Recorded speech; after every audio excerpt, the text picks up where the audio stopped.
রাজনীতিটা মানুষের জন্য, ভবিষ্যতের জন্য, স্বপ্ন দেখার জন্য, স্বপ্ন দেখাবার জন্য।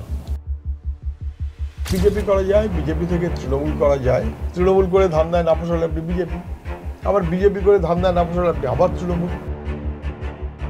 এটা আপনার মিডিয়া মাধ্যমে আমরা যে বাইনারিটাকে পাচ্ছি, সেখানে কিন্তু বারংবার মানে বামপন্থীদের নামটা উল্লেখই হচ্ছে না। আমাদেরকে আপনি বেশি পাবেন না মিডিয়াতে, কিন্তু আমাকে আপনি পাবেন বা আমাদেরকে আপনি পাবেন মানুষের মনের গহনে।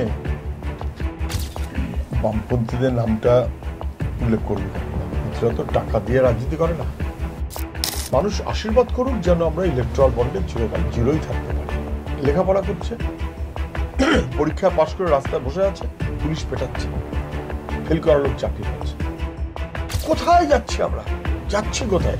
এই 21 থেকে 35 বছর আপনার সার্ভেতে এসছে, তারা ভয়াবহভাবে বিরক্ত, বিব্রত। তারা বামপন্থীদের ভরসা করতে চায়। তৃণমূলও ব্রিগেড করার সাহস পায়নি। র্যাম্পের ফ্যাশন প্যারেড করে রাজনীতিটা মানুষের জন্য, কারোর ব্যক্তিগত ক্ষমতা এবং বেআইনি সম্পদের জন্য নয়। আইটিতে যা দেখছেন সবই তো বামফ্রন্টের কন্ট্রিবিউশন। কোন বামফ্রন্টের পরে নতুন কিচ্ছু হলো?